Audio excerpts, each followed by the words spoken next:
You're listening to Death of the Reader. Flex and Herds here for your Murder Mystery World Tour, and we are here in our second week discussing Michael T. Arawa Bennett's Return to Blood, chapters 12 to 23 this week on the show. And Herds, Flex, I feel like we've covered a lot of ground this week in this book, but I'm also extremely confused. we know who the killer is, apparently. We're 2/3 of the way through the novel, and everyone is certain that the B-Man did it based on their investigation that Hannah is running parallel to the current cops, because she is a former cop. She's the only person that can break into somebody's house for 5 minutes and leave her smell everywhere, apparently. Yeah, that was really weird. One of the main sequences we have in this stretch of chapters is that Hannah does a crime and break and enters on a suspect in a case that she isn't investigating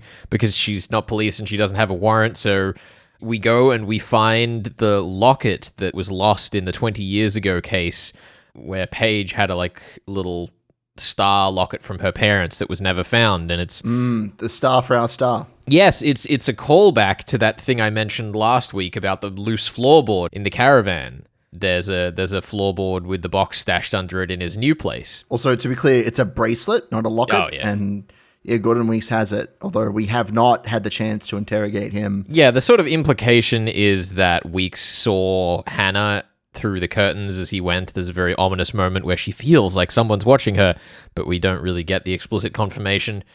And the other big events through this stretch of chapters, we have the counseling session that we were promised. Maybe the best sequence. Mr. and Jay and Arthur and, is it Virginia? I think so. I want to say I enjoyed this chapter. I think it does some good work talking about how people move on from traumatic experiences and forgiveness and all of that. But the fact that Tony so far has only been mentioned in chapter 15 when... Who is Tony? Do you want to tell us who Tony is? Can you tell us? Tony is Marissa's ex-husband who was Jay's best friend. And they acknowledge that their relationship predates Jay and Marissa getting married and that they supported each other through tough times before. So I think there's something very genuine about what's going on in this therapy chapter. The part of this chapter that I think stood out to me is that we set up the two counselors by telling us all about their process and how they do all of the things that counselors are supposed to do to be good counselors. Send them away. And then we send them away, which is very silly, but does speak to the theming of the book around characters who adhere to the process, fall into the structures of society in order to find purpose and cope with their trauma, and then characters who fall out of that. And clearly in this scene, Hannah and Marissa are falling out of the process to cope with it themselves. There's a very strong part of me that feels like I didn't like this scene, but it's sort of an intangible. It makes thematic sense, and it tells you a lot about the characters, and the things that it tells you are compelling in a compelling way, but something about it just isn't sitting right. I don't know. I feel like I might disagree with you in the compelling part of that, but again, that's because I don't have the full context of these characters and their journey. But I understand thematically. Yeah, I guess the main thing I find compelling is just that I think Marissa, knowing what she wants as a character and going and getting it, and not being a foothold for relationship drama for our protagonists is kind of nice, because that is the traditional role that her archetype would play in another book, right? This is true. She'd be the hussy who's stealing her man or whatever. But instead she's a real character. She's I love you just as much as I love my husband, but also don't ruin our marriage. You skank. Yeah, we get to see people healing, which is what this book is about, and I like that thematic. I like the fact that we have so many characters coming together to fix their problems without having to be police strictly, but maybe almost police. That's kind of what the role of the counselor is anyway, be a relationship police. Talking of people healing from things, obviously Weeks is the other character that we finally get to meet in this stretch of chapters. We go and find him beekeeping. I did like the specific multiple mentions of the knife that he was wielding in this scene, because I was reading it and I'm uncapping knife, what does that even mean? And I looked it up, and apparently it is a blunt knife, basically. There's a really interesting thematic element, and the fact that it gets mentioned by full name multiple times made me really curious, where it seems like we're sort of saying that he's had the edge taken off him, quite literally. He's not as dangerous as he maybe has been in the past, that sort of thing. Yeah, I like that detail as well. I like the fact that we're talking about, again, that there are these techniques that people tell you to use to get better, to deal with trauma that you think sounds kind of stupid, but if you actually commit to it. And I think that there's a running theme here between the beekeeping, the gym, the boxing, and also counseling, where like all these things, two different people or broadly can sound like, what was even the point of that? Is that something that will help me? But if you commit to it and use it as an avenue and as a vessel for changing yourself, that it can have a real impact. I think it's cool. Well, yeah, because the other thing we find out about Weeks is the home that he went to after Tamar Hall went to prison is like a halfway house, I think is what they're called. And he has graduated that and is now helping people who were in his position come through. So like it seems like he's genuinely come a long way from where he presumably killed Paige 20 years ago. Well, I can neither confirm or deny such a thing, but it's not looking good, is it? No, I mean, it's basically, at this point, the book, I think, treats it as confirmed that he killed Paige, but it's still trying to drag suspense along as to whether he killed Kiri, but also making it seem very strongly like he wouldn't have, without explicitly, like, ruling him out mechanically thus far, because he does provide us a sort of an alibi, but we already start to find extremely obvious holes in it. Yeah, he says he was at a pub getting drunk watching is it a football game? It's a really important game when everybody was going crazy. So it seems like a decent enough alibi to me. In terms of the actual scenes in this novel, I think that my favorite part is actually those strange Kiri dream sequences. One of my favorite ones is when she's describing how she's written a poem, but we don't get to read what the poem actually is. Yes, but we do eventually. And I did like the way that we sort of teased that out between the two timelines as well. There's lots of little details like that. We get to see the poem. That's when Dax shows Addison, and Addison has only really met Dax because of like a photo that she saw. She's like, oh, Dax. Yeah, in the past few chapters, Addison, Hannah's daughter, has like sort of started to develop this like obsession with Kiri where I guess she's feeling that it could have been one of her friends who died. Yes, she talks about it like she's seeing Kiri in her dreams. And one of the cool details is that she talks about how she keeps seeing Kiri in the blue and white cardigan. And then in what is basically a throwaway line, +1 departs a scene and she's said to be wearing a blue and white cardigan. And this is in a moment where like Addison and +1's relationship is a bit strained. So it's almost like that cardigan is representative of, am I ever going to see this person again? I think you've got that backwards in that it's Addison who's wearing the jumper, but because their relationship's falling apart, it's sort of more that they might fall apart and things disappear in the same way that Kiri did to the people in her life. And then when we have Addison and Dax meet, she like goes to the gym and sort of meets Kiri's whole crowd out of her own curiosity. They have this encounter where he's like, why would you make up this horrible thing that you found the body? And she's like, no, I really did. It was awful. And they go on a date and it's really strange, but like good book strange. It's interesting that it seems like a romantic sort of thing, but at the end it's platonic. Like it becomes we're protective of each other, but not necessarily intimate, which I thought was really cool. I really liked how much mileage that scene was getting out of all of its various metaphors, because Addison is there with like the cardigan and falling apart from +1, as you mentioned, but also there's this idea that Addison is sort of having this weird pseudo-romantic encounter with Dax because she's unable to open up in her feelings that she actually does have romantic feelings for +1. And this is sort of like, I feel like lashing out is the wrong word, but it kind of briefly conveys the same idea where she's just like expressing herself because she's unable to in her usual circumstances because she feels awkward about it. And we also come across the poem then that Kiri wrote and this like unfinished idea of it where she'd written a final line and then Dax says he came back and scratched it out because he felt it didn't represent the Kiri he knew. It's a very depressing line, because the poem is very meditative, as is a lot of Kiri's like flashback spirit dreams that we get from her, where she's talking about the gods and the way that life is and the way that coincidences kind of line up, all that sort of fun stuff. But the last line that she left, it's just screw everything, like nothing matters, which is obviously nihilistic and represents how she was feeling just before she died, supposedly. There's a lot of this sort of thematic that Kiri, like, tore down things that had built her up while she was frustrated. So, like, she smashes Dax's scooter, she, like, makes the angsty ending to the end of the poem. And there's almost this, like, threat that the book is posing that somehow her death was her own fault. And it's not that the book is, like, blaming the victim, but more that it's, like, saying that her actions created an inevitability.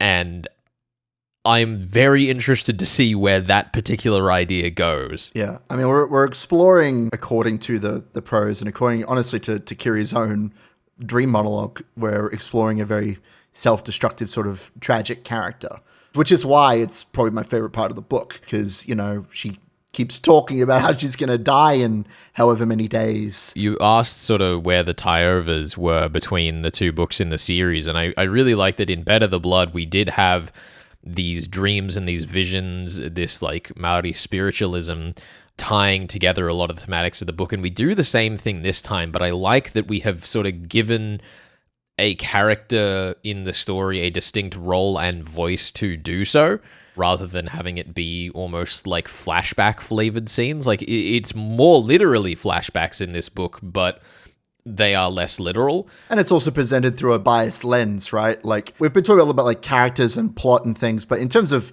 you know, murder mystery and trying to puzzle these sorts of things out, having a perspective that is in one sense trustworthy because they're the murder victim, you know, we should be able to trust them on what they've seen and what they've experienced, but also that we're getting it through a very particular lens that none of the characters in the story can hear or see. It gives a very cool lens to kind of analyze the story through. You are listening to Death of the Reader, your murder mystery world tour. We are covering Michael Te Arawa Bennett's Return to Blood, chapters 12 to 23, and we'll be back with more of that in just a second.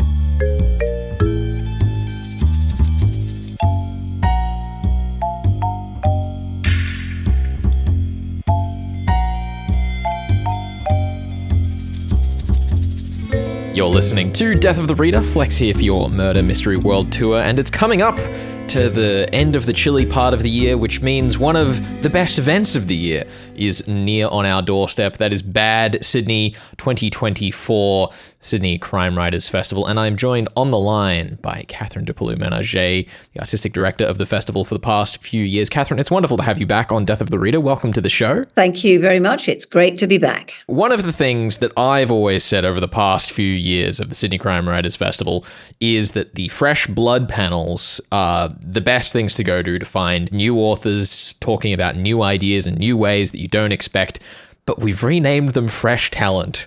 Was blood too scary for a crime writers festival? Yeah, well, not so much scary as possibly distressing in some cases.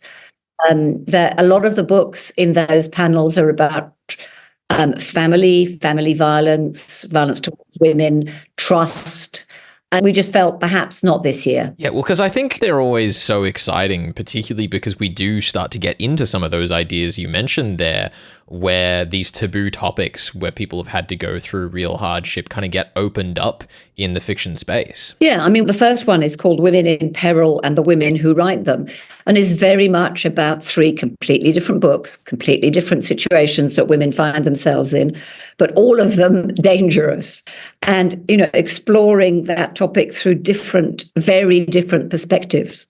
Just exciting to have those topics looked into and explored and different perspectives put on them, really. Yeah, because one of the topics that we've been kind of discussing a little bit on the show over the past year that's really interested me is this idea of like safety and sensitivity tools in crime fiction, a genre that is often so irreverent with the very concept.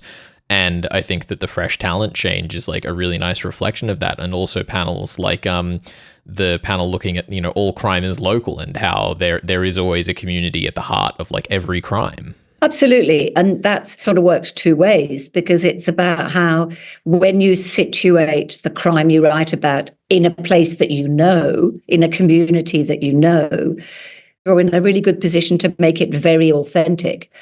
to really explore what happens, how it happens, what happens. I'm really looking forward to that one because it's got three very different writers as well. Local being the Blue Mountains, or being Tasmania, or being Sydney as a whole, and a bit of South Africa. So very varied. Yeah, no, I think it'll be really excited to get Alan Carter in particular up because he's been one of, Tasmania's, I guess, sadly best kept secrets when it comes to crime writing here in Australia. Yeah, well, this year, actually, it's really good because we've got quite a few people we've never had before who may not be necessarily always first time associated with crime. I mean, Alan obviously is somebody who is associated with crime, but David Whish-Wilson is another person that we've never had at that, and is a fabulous writer. I'm just discovering him sort of properly and really enjoying that. But then we've also got some new fiction writers who I think have got, great ideas, as well as new nonfiction writers. A session I'm really looking forward to is with Georgia Harper, and it's called A Life for a Life. And her first book is just this fabulous idea. The death penalty is reinstated in a near future Australia, but catch. You have to do it yourself, you have right? to do it yourself. And you can do it in any way you want. You can torture the person to death if that's what happened to your loved one. And of course, it raises massive questions. So that's a really good book and a really good session. We've got Simon Longstaff from the Ethics Centre, used to be called St James Ethics Centre, kind of adjudicating there and looking at what the issues are.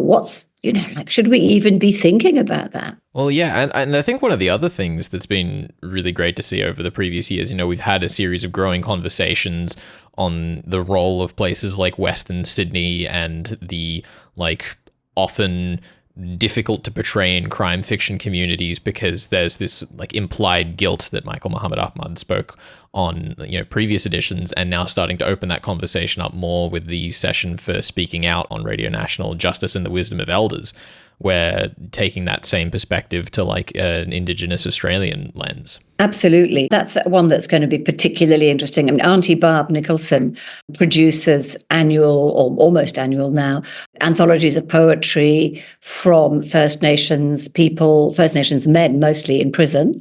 But also last year, she did her first one with First Nations women. And in this panel, she's talking with Veronica Gorry, who wrote a book called Black and Blue a few years ago about her experience as an Indigenous policewoman.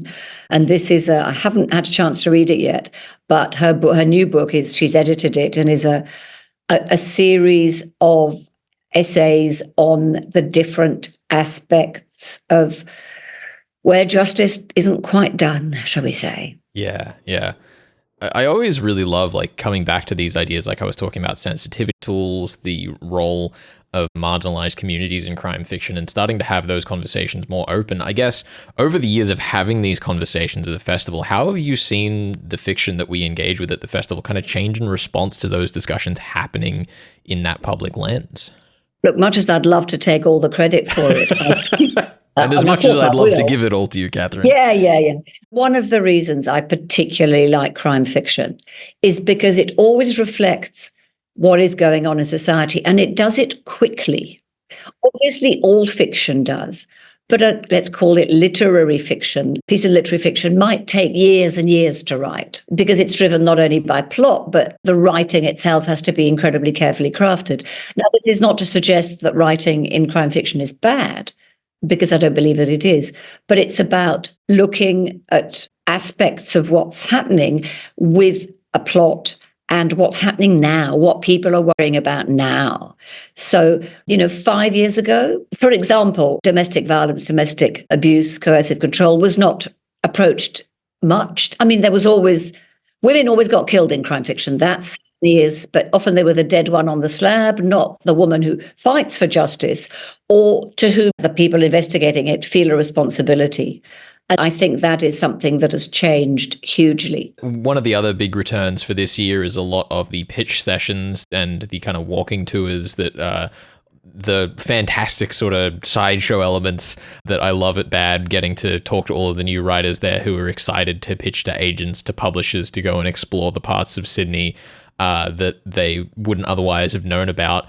Putting together kind of new tours like that, talk me a little bit through what the agenda is for this year. Well, the pitch sessions that was new last year, and we were really excited to do that. It may not be entirely successful for the people who pitch may not end up with a contract of their dreams, but they certainly get some practice in actually expressing what they're talking about.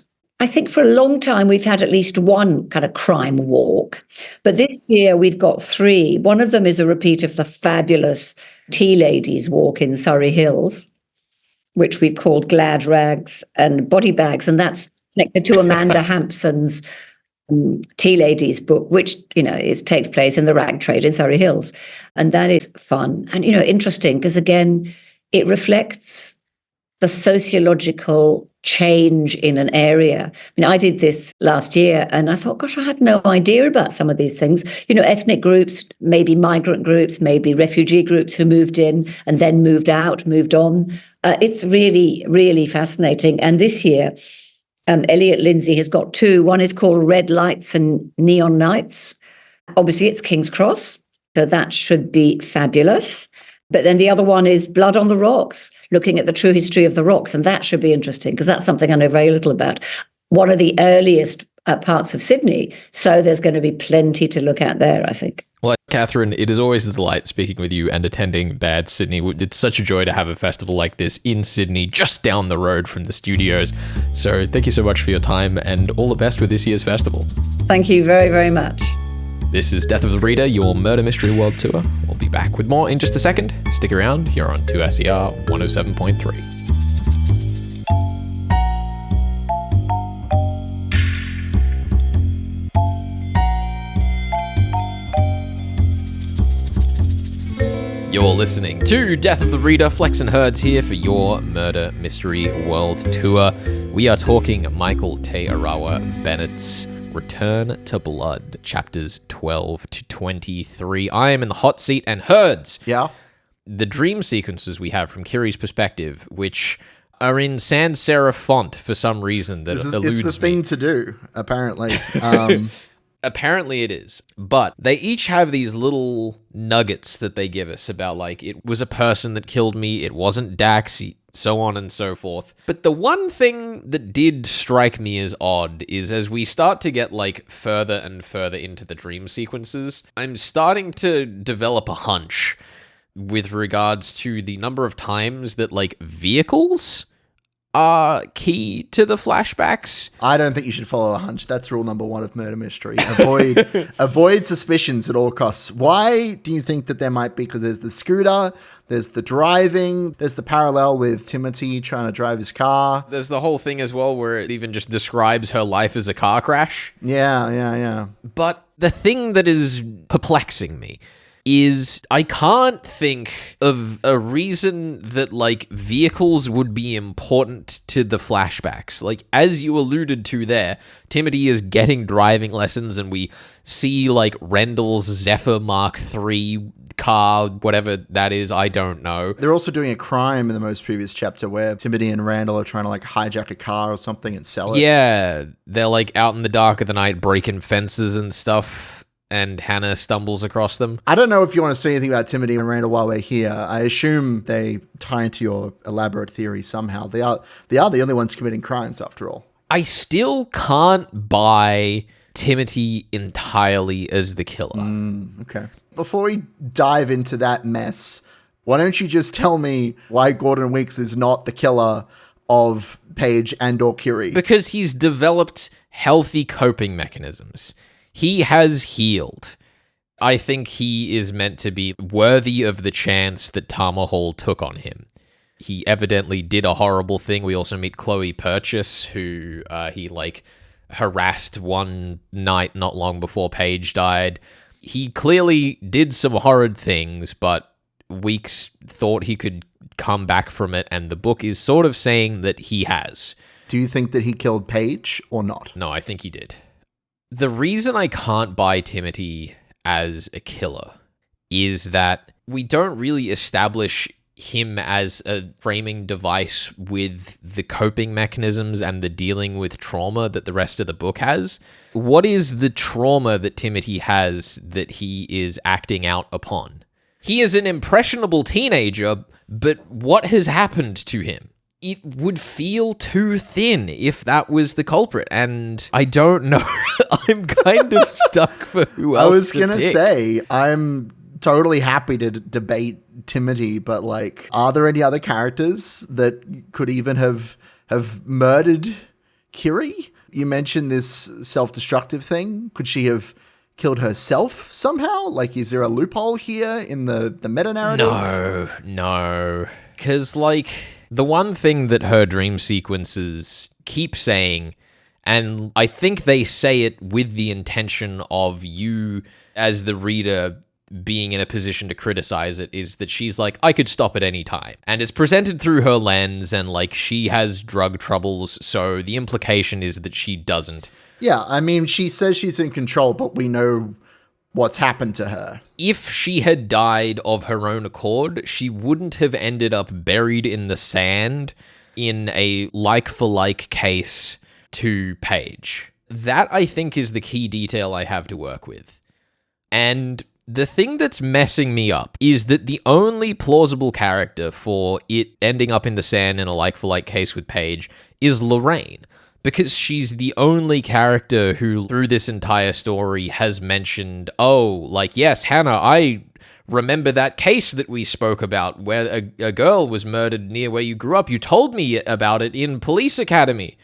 But I guess how and why, right? Like, yeah, this is also where I come back to, like, what is the trauma that Lorraine is dealing with? Obviously, as this book has framed, and as the previous book framed a lot, being a cop, especially in homicide, is really rough. But as best I can tell, the main trauma that Lorraine is dealing with in this book is that she failed Kiri. So the only reason that we would have for Lorraine to commit the crime is the fact that she committed the crime. So I'm stuck between two characters, Timothy and Lorraine, who have the same problem, and it makes them incredibly difficult to pick between. I don't envy you this decision, because, yeah, I think that trying to work out thematics, if one of those two characters killed Kiri, you know, why, essentially, I definitely don't know at this point in the novel, so. It's such an interesting spot to be in. I think just for the sake of the rules of the game and picking between and posing two theories, I think I have to pose Lorraine this week. So let's say that it is Lorraine. What is the how and why of the kill of Kiri? It has to be to do with a car. Did she run over Kiri while trying to find her out late one night when she was, like, off on a bender? That's the most plausible thing I can think, but even that feels staggeringly loose. I would love to hear your best guess as to the how and the why, basically. What's the thing on the wall of the gym? Blood makes you strong, sweat makes you tough, tears make you humble. I feel like what I'm going to pin this on is that Lorraine tried to get some tears out of Kiri by scaring her somehow, and it went wrong. Maybe she, like, tried to find her and, like, revved an engine and went to be like, oh, I nearly hit you, but she did.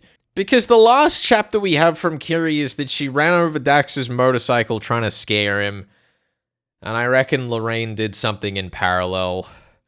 It feels weird and weak, but it's the only thing I can think, and it also allows us, through, like, maybe vehicle records, to mechanically figure out that Lorraine had an accident the same night or something. So your final theory is that Lorraine tried to scare Kiri? Find Kiri and scare her on the night of this Springbok All Blacks game, and it went wrong, and Kiri died, and she went to cover it up to try and escape it going wrong. And she's just been covering up this whole time. Yep. Okay. Look, that is a theory. Whether or not it is the correct theory, I suppose, will be proven with time. That's my hope. We are going to be reading Michael Arawa Bennett's Return to Blood, chapters 24 to the end. Yeah, next time into the reader, we'll see how far Flex has sunk and hopefully get some answers. Thank you for joining us here on your Murder Mystery World Tour. I am broken. Humbled by tears. You're listening to 2SER 107.3. We're out of here.